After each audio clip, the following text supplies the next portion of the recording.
The Man from Time by Frank Belknap Long.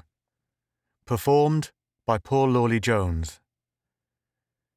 Daring Monsoon, he was called. It was a proud name, a brave name. But what good was a name that rang out like a summons to battle if the man who bore it could not repeat it aloud without fear? Monsoon had tried telling himself that a man could conquer fear if he could but once summon the courage to laugh at all the sins that ever were, and do as he damned well pleased. An ancient phrase that, damned well. It went clear back to the Elizabethan age, and Monsoon had tried picturing himself as an Elizabethan man with a ruffle at his throat and a rapier in his clasp, brawling lustily in a tavern. In the Elizabethan age, men had thrown caution to the winds and lived with their whole bodies, not just with their minds alone.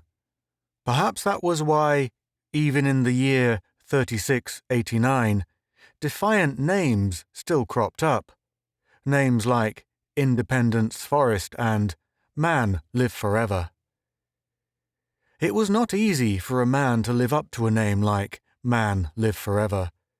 But Monsoon was ready to believe that it could be done. There was something in human nature which made a man abandon caution and try to live up to the claims made for him by his parents at birth. It must be bad, Monsoon thought. It must be bad if I can't control the trembling of my hands, the pounding of the blood at my temples. I am like a child shut up alone in the dark, hearing rats scurrying in a closet thick with cobwebs, and the tapping of a blind man's cane on a deserted street at midnight. Tap, tap, tap. Nearer and nearer through the darkness. How soon would the rats be swarming out, blood-fanged and wholly vicious? How soon would the cane strike? He looked up quickly, his eyes searching the shadows. For almost a month now, the gleaming intricacies of the machine had given him a complete sense of security. As a scholar traveling in time, he had been accepted by his fellow travelers as a man of great courage and firm determination. For 27 days, a smooth surface of shining metal had walled him in, enabling him to grapple with reality on a completely adult level. For 27 days, he had gone pridefully back through time, taking creative delight in watching the heritage of the human race unroll before him like a cineramascope under glass. Watching a green land in the dying golden sunlight of an age lost to human memory could restore a man's strength of purpose by its serenity alone. But even an age of war and pestilence could be observed without torment from behind the protective shields of the time machine. Danger, accidents, catastrophe could not touch him personally. To watch death and destruction as a spectator in a traveling time observatory was like watching a cobra poised to strike from behind a pane of crystal bright glass in a zoological garden. You got a tremendous thrill in just thinking, how dreadful if the glass should not be there. How lucky I am to be alive, with a thing so deadly and monstrous within striking distance of me. For 27 days now he had travelled without fear. Sometimes the time observatory would pinpoint an age and hover over it while his companions took painstaking historical notes. Sometimes it would retrace its course and circle back. A new age would come under scrutiny, and more notes would be taken. But a horrible thing that had happened to him had awakened him in a lonely nightmare of restlessness. Childhood fears he had thought buried forever had returned to plague him, and he had developed a sudden, terrible dread of the fogginess outside the moving viewpane, the way the machine itself wheeled and dipped when an ancient ruin came sweeping toward him. He had developed a fear of time. There was no escape from that time fear. The instant it came upon him, he lost all interest in historical research. 1069, 732, 2407, 1928. Every date terrified him. The Black Plague in London, the Great Fire, the Spanish Armada in flames off the coast of a bleak little island that would soon mould the destiny of half the world. How meaningless it all seemed in the shadow of his fear. Had the human race really advanced so much? Time had been conquered, but no man was yet wise enough to heal himself if a stark, unreasoning fear took possession of his mind and heart, giving him no peace. Monsoon lowered his eyes, saw that Rutella was watching him in the manner of a shy woman, not wishing to break in too abruptly on the thoughts of a stranger. Deep within him, he knew that he had become a stranger to his own wife, and the realization sharply increased his torment. He stared down at her head against his knee, at her beautiful back and sleek, dark hair. Violet eyes she had, not black as they seemed at first glance, but a deep, lustrous violet. He remembered suddenly that he was still a young man, with a young man's ardor surging strong in him. He bent swiftly, kissed her lips and eyes.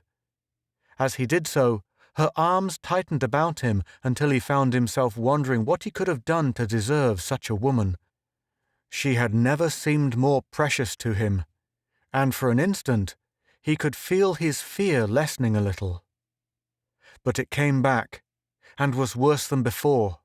It was like an old pain returning at an unexpected moment, to chill a man with a sickening reminder that all joy must end. His decision to act was made quickly. The first step was the most difficult, but with a deliberate effort of will, he accomplished it to his satisfaction. His secret thoughts he buried beneath a continuous mental preoccupation with the vain and the trivial.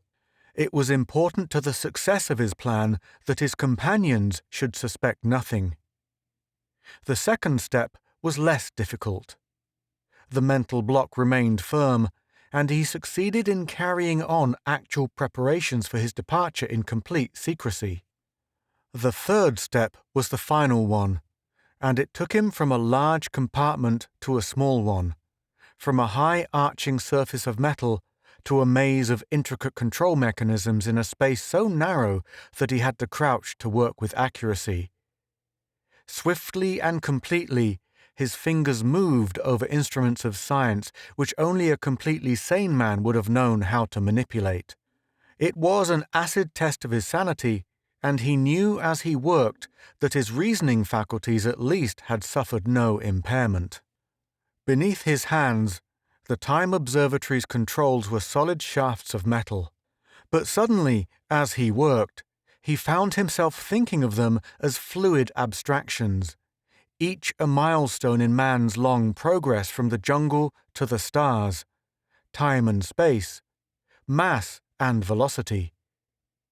How incredible that it had taken centuries of patient technological research to master, in a practical way, the tremendous implications of Einstein's original postulate. Warp space with a rapidly moving object, move away from the observer with the speed of light, and the whole of human history assumed the firm contours of a landscape in space. Time and space merged and became one, and a man in an intricately equipped time observatory could revisit the past as easily as he could travel across the great curve of the universe to the farthest planet of the farthest star. The controls were suddenly firm in his hands. He knew precisely what adjustments to make. The iris of the human eye dilates and contracts with every shift of illumination, and the Time Observatory had an iris too. That iris could be opened without endangering his companions in the least, if he took care to widen it just enough to accommodate only one sturdily built man of medium height. Sweat came out in great beads on his forehead as he worked. The light that came through the machine's iris was faint at first, the barest glimmer of white in deep darkness. But as he adjusted controls, the light grew brighter and brighter, beating in upon him until he was kneeling in circle of radiance that dazzled his eyes and set his heart to pounding. "I've lived too long with fear," he thought. "I've lived like a man imprisoned, shut away from the sunlight. Now, when freedom beckons, I must act quickly, or I shall be powerless to act at all." He stood erect, took a slow step forward, his eyes squeezed shut.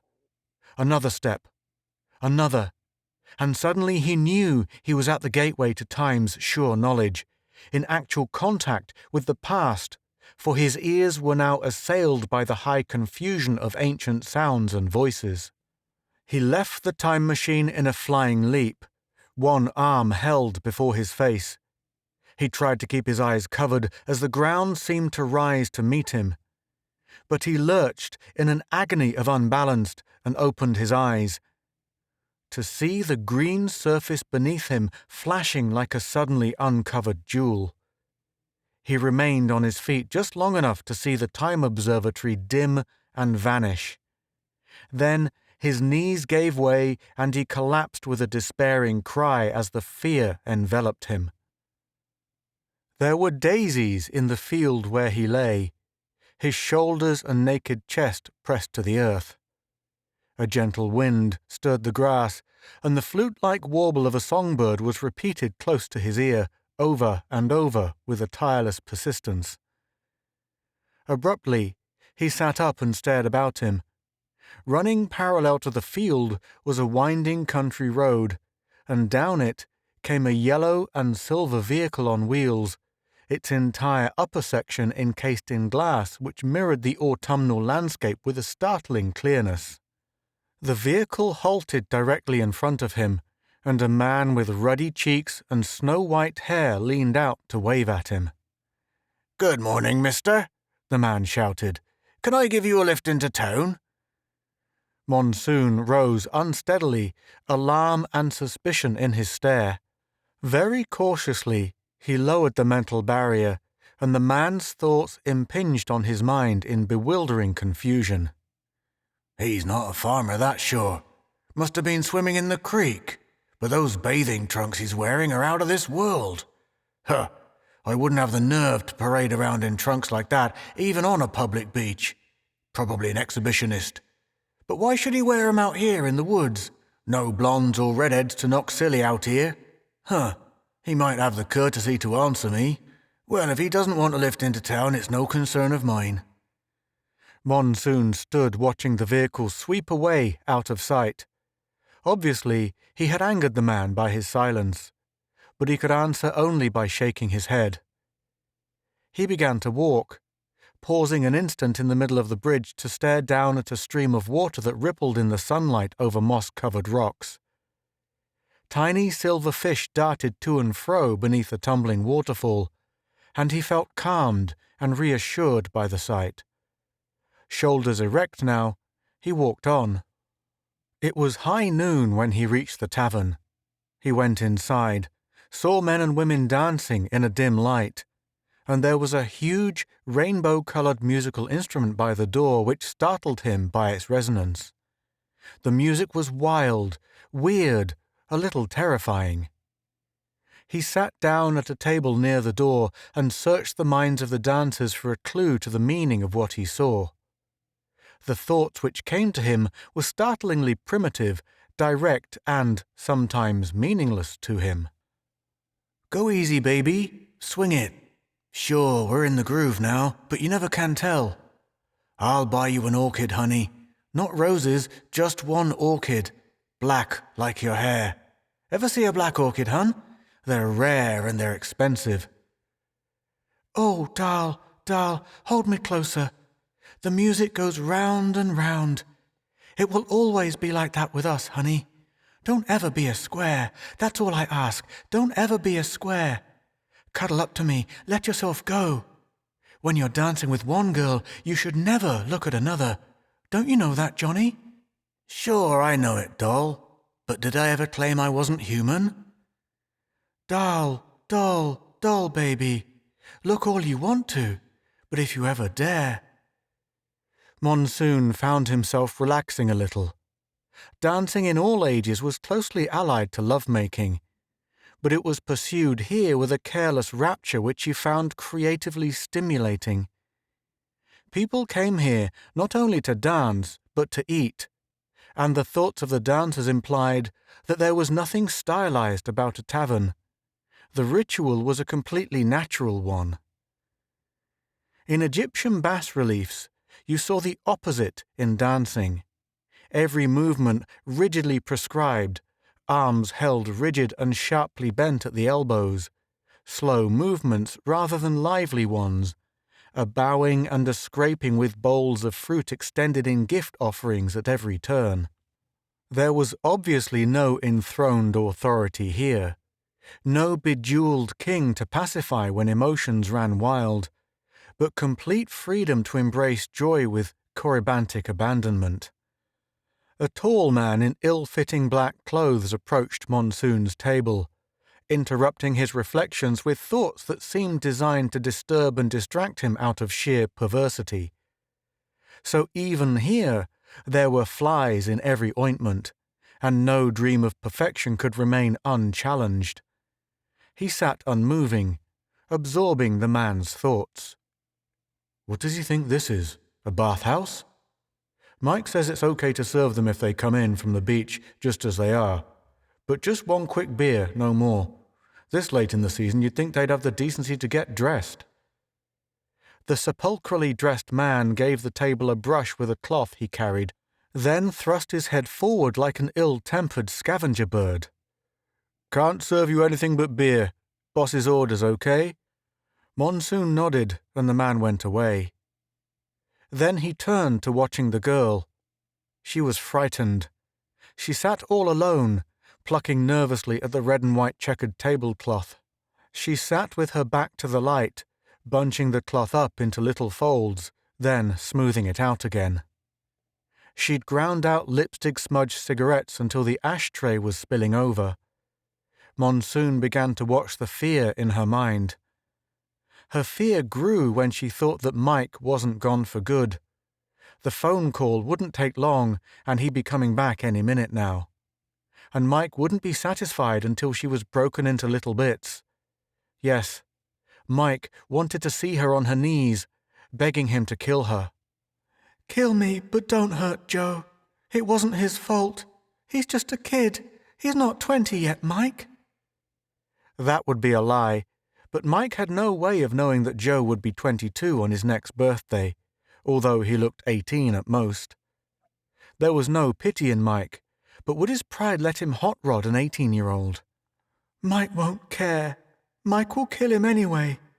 Joe couldn't help falling in love with me, but Mike won't care what Joe could help. Mike was never young himself, never a sweet kid like Joe. Mike killed a man when he was 14 years old. He spent 7 years in a reformatory, and the kids there were never young. Joe will just be one of those kids to Mike." Her fear kept growing. You couldn't fight men like Mike. Mike was strong in too many different ways. When you ran a tavern with an upstairs room for special customers, you had to be tough, strong. You sat in an office, and when people came to you begging for favors, you just laughed. "10 grand isn't hay, buddy. My wheels aren't rigged. If you think they are, get out. It's your funeral." "It's your funeral," Mike would say, laughing until tears came into his eyes. You couldn't fight that kind of strength. Mike could push his knuckles hard into the faces of people who owed him money, and he'd never even be arrested.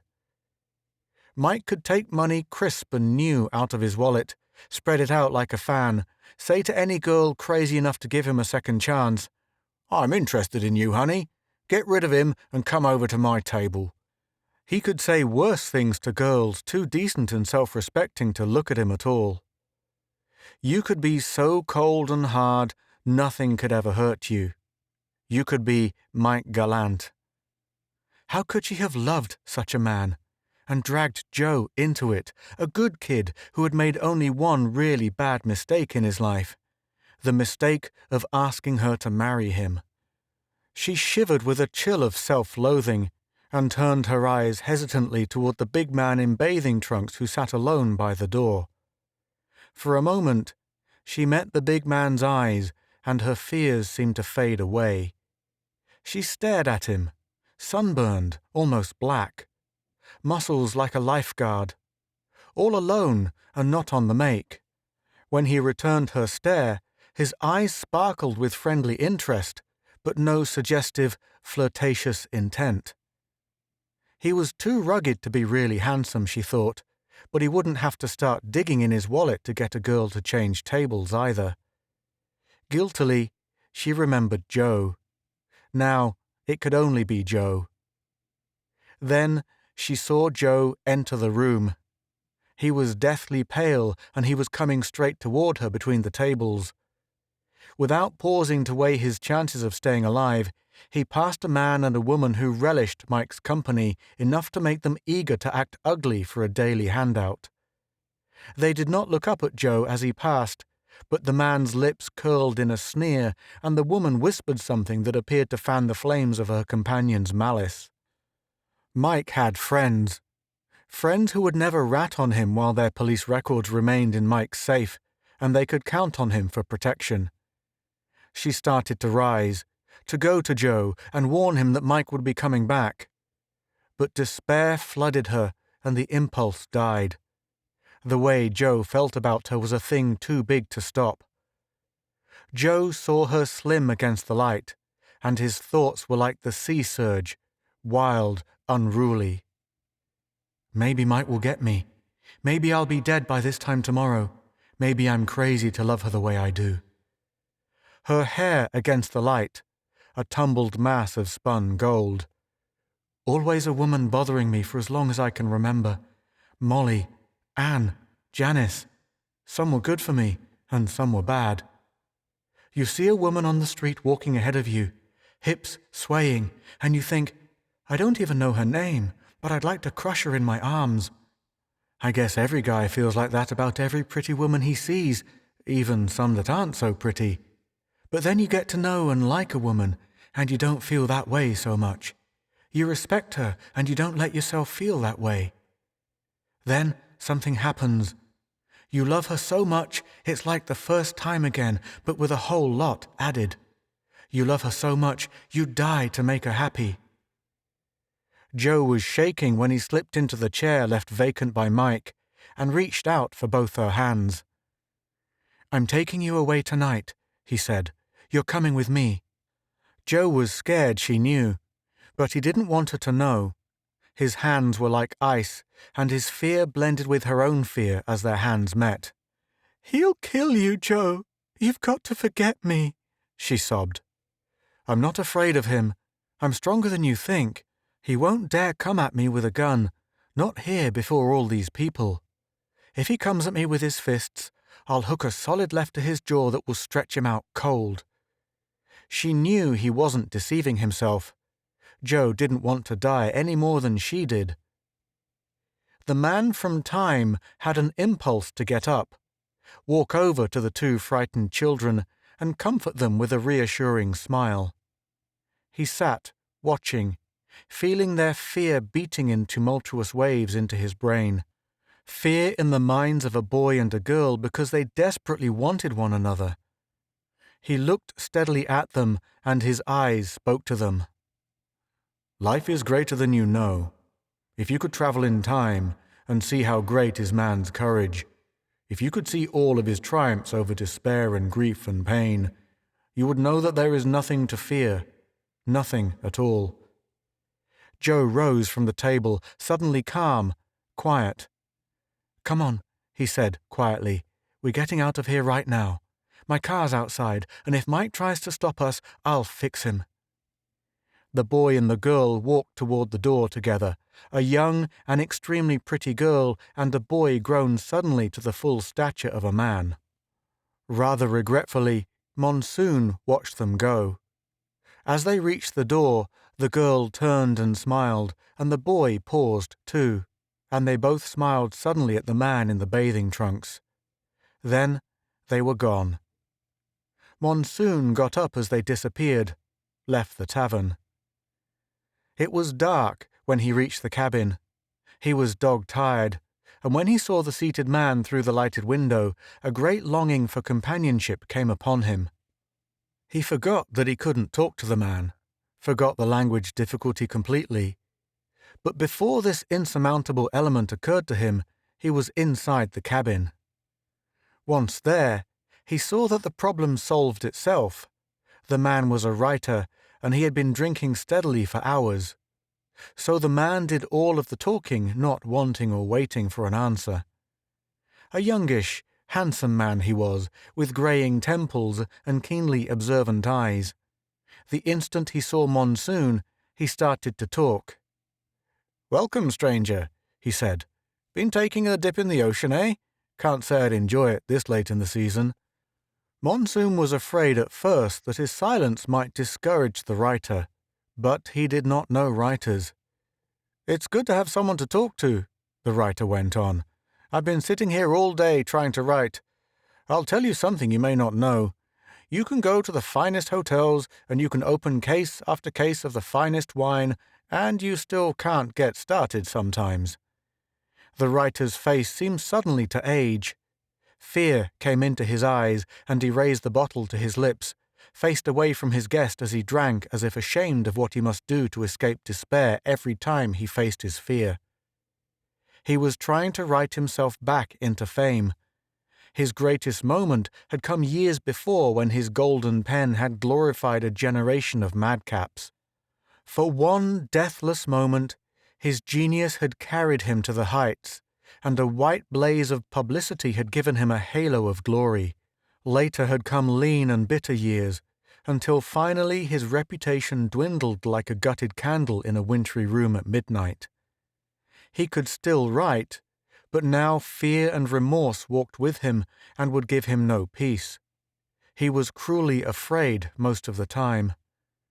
Monsoon listened to the writer's thoughts in heart-stricken silence. Thoughts so tragic they seemed out of keeping with the natural and beautiful rhythms of his speech. He had never imagined that a sensitive and imaginative man, an artist, could be so completely abandoned by the society his genius had helped to enrich. Back and forth the writer paced, bearing his inmost thoughts. His wife was desperately ill, and the future looked completely black. How could he summon the strength of will to go on, let alone to write? He said fiercely, "It's all right for you to talk." He stopped, seeming to realize for the first time that the big man sitting in an easy chair by the window had made no attempt to speak. It seemed incredible, but the big man had listened in complete silence, and with such quiet assurance that his silence had taken on an eloquence that inspired absolute trust. He had always known there were a few people like that in the world, people whose sympathy and understanding you could take for granted. There was a fearlessness in such people which made them stand out from the crowd, stone markers in a desert waste to lend assurance to a tired wayfarer by its sturdy permanence, its sun-mirroring strength. There were a few people like that in the world, but you sometimes went a lifetime without meeting one. The big man sat there smiling at him, calmly exuding the serenity of one who has seen life from its tangled, inaccessible roots outward and testifies from experience that the entire growth is sound. The writer stopped pacing suddenly and drew himself erect. As he stared into the big man's eyes, his fears seemed to fade away. Confidence returned to him like the surge of the sea in great shining waves of creativeness.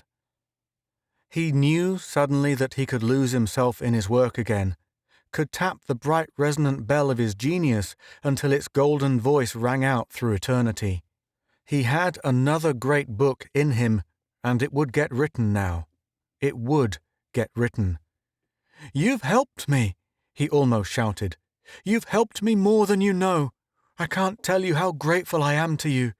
You don't know what it means to be so paralyzed with fright that you can't write at all." The man from Time was silent, but his eyes shone curiously. The writer turned to a bookcase and removed a volume in a faded cover that had once been bright with rainbow colors. He sat down and wrote an inscription on the flyleaf. Then he rose and handed the book to his visitor with a slight bow. He was smiling now. "This was my firstborn," he said. The man from Time looked at the title first. This Side of Paradise. Then he opened the book and read what the author had written on the flyleaf. "With warm gratefulness for a courage which brought back the sun. F. Scott Fitzgerald." Monsoon bowed his thanks, turned and left the cabin. Morning found him walking across fresh meadowlands with the dew glistening on his bare head and broad, straight shoulders.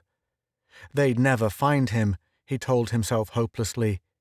They'd never find him because time was too vast to pinpoint one man in such a vast waste of years. The towering crests of each age might be visible, but there could be no returning to one tiny, insignificant spot in the mighty ocean of time. As he walked, his eyes searched for the field and the winding road he'd followed into town. Only yesterday this road had seemed to beckon, and he had followed, eager to explore an age so primitive that mental communication from mind to mind had not yet replaced human speech. Now he knew that the speech faculty which mankind had long outgrown would never cease to act as a barrier between himself and the men and women of this era of the past. Without it, he could not hope to find complete understanding and sympathy here. He was still alone, and soon winter would come and the sky grow cold and empty. The time machine materialized so suddenly before him that for an instant his mind refused to accept it as more than a torturing illusion conjured up by the turbulence of his thoughts. All at once it towered in his path, bright and shining, and he moved forward over the dew-drenched grass until he was brought up short by a joy so overwhelming that it seemed to him that his heart must burst. Rutella emerged from the machine with a gay little laugh, as if his stunned expression was the most amusing in the world. "Hold still and let me kiss you, darling," her mind said to his. She stood in the dew-bright grass on tiptoe, her sleek, dark hair falling to her shoulders, an extraordinarily pretty girl to be the wife of a man so tormented. "You found me," his thoughts exulted. "You came back alone and searched until you found me." She nodded, her eyes shining.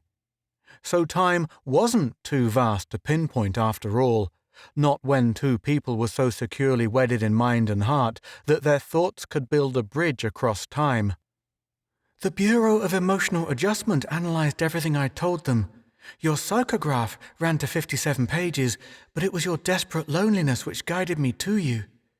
She raised his hand to her lips and kissed it. "You see, darling, a compulsive fear isn't easy to conquer. No man or woman can conquer it alone.